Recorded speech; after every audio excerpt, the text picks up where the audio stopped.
Hello everyone, তোমরা সবাই কেমন আছো? আশা করি ভালো। আমার শাড়ি পরে কেমন লাগছে কমেন্টে জানিও কিন্তু।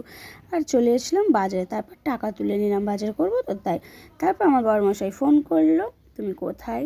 বলে দিলাম আমরা এক জায়গায় যাচ্ছি বাজারে। তারপরে মার মুখে কি হাসি দেখেছো তো?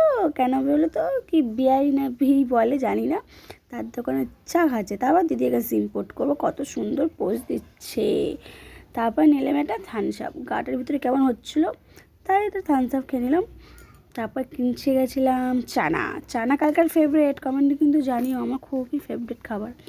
তারপর দেখো না, নুনুর শরীরটা খারাপ, তাই একটু ডাক্তারখানায় নিয়ে এসেছিলাম। ওর শরীর খারাপ, ওর তাও থামস আপ খাবে। দেখো ওই হাঁচি হয়ে গেল, তাও আমাকে যে বলে দিচ্ছে দে থামস আপ দে। কেন দেবো ওকে থামস আপ? গাইজ দেখো, এখন বলবে হাই কর না, লাইক। ও বড় হলে ইউটিউবার হবে, এখন থেকে বুঝতে পারছি। তারপর দেখছি মা আর কত ভালোবাসে। ভিডিওটি অবধি টাটা।